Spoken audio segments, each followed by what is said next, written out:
नमस्कार मित्रांनो, आजच्या व्हिडिओमध्ये आपण बघणार आहे की खूप जणांचं असं कमी वयामध्ये टक्कल का पडतं, कोणत्या विटॅमिन्स कमी असतात, खूप लोकांना केसामध्ये डॅन्ड्रफ असतो, कमी वयामध्ये केस पांढरे होतात. तर आज आपण बघणार आहेत की कोणत्या कोणत्या विटॅमिन्समुळे काय काय घडू शकतं.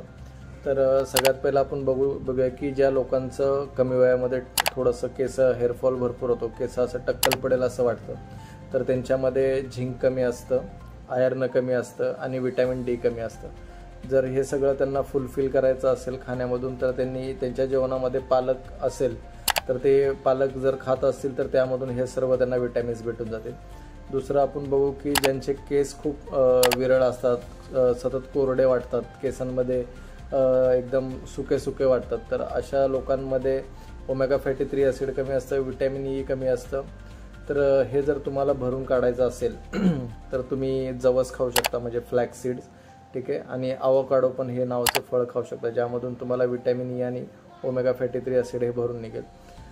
3 नंबर आहे की डॅन्ड्रफ. केसांमध्ये आजकाल आपण बघतो की खूप लोकांच्या डॅन्ड्रफ असतात. तर डॅन्ड्रफ कोणत्या विटॅमिन्समुळे कमी होतं, तर विटॅमिन झिंक, सेलेनियम आणि विटॅमिन B6 हे ज्यावेळी कमी होतं तर तुमच्या केसांमध्ये डॅन्ड्रफ होतो. तर हे तुम्हाला कमी करायचं असेल तर नॅचरली तुम्ही पंपकिन सीड्स खाऊ शकता, म्हणजे आपल्या भोपळ्याच्या बिया रोस्ट करून तुम्ही दिवसातून 2-3 वेळा 1-1 स्पून खाऊ शकता. आता आपण चौथा मुद्दा बघू की ज्यांचे केस कमी वयामध्ये पांढरे होतात.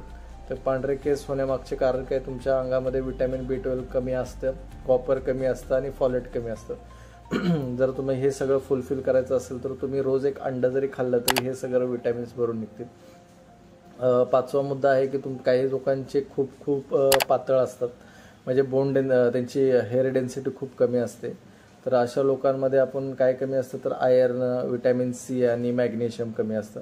तर हे भरून काढण्यासाठी तुम्ही आवळा खाऊ शकता किंवा टोफू खाऊ शकता, जे सोयाबीनपासून बनवलं आहे. 6वा मुद्दा असा आहे की काही लोकांचे केस खूप चिकट असतात, ऑइली असतात, केसांमध्ये हात लावला तर ते ओलसर लागतं. तर अशा पेशंटमध्ये काय कमी असतं की विटॅमिन B2, विटॅमिन B6 आणि झिंक कमी असतं. तर अशा लोकांनी दही वगैरे जर खाल्लं तर हे त्यांचे केसांचा ऑइलीपणा वगैरे कमी होऊ शकतो.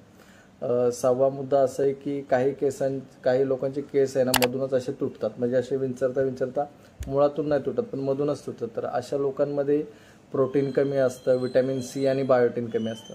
तर अशा लोकांनी सुद्धा रोज जेवणामध्ये एक अंडं खाल्लं पाहिजे, त्यातून त्यांचं प्रोटीन वगैरे सर्व भरून निघेल. सगळ्यात शेवटचा मुद्दा आहे की काही लोकांचे केसांमध्ये खाज होत राहते सारखी. तर अशा लोकांच्यामध्ये विटॅमिन ई, झिंक आणि मॅग्नेशियम कमी असतं. तर अशा लोकांनी काय केलं पाहिजे की रात्रीचे बदाम वगैरे भिजवून खाल्ले पाहिजेत, किंवा ब्राझील सीड्स येतात, हे जरी खाल्लं तरी हे त्यांच्या अंगामधले विटॅमिन्स भरून निघतील. तर हा सर्व तुम्ही प्रॉपर डाएट, ज्यांच्यामध्ये ह्या बऱ्यापैकी काही कंप्लेंट्स मी जे आता सांगितलं ते असतील, तर त्यांनी खाण्यामध्ये दही ठेवलं पाहिजे, एक अंडं ठेवलं पाहिजे, आवळ्याचा ज्यूस, ठीक आहे, आवोकाडो अधूनमधून खाऊ शकता तुम्ही, रात्रीचे बदाम भिजवून सकाळी खाऊ शकता. म्हणजे हा नॉर्मली जो डाएट आहे हा जर तुम्ही ठेवला तर तुमचे बऱ्यापैकी केस खूप चांगले होतील. धन्यवाद.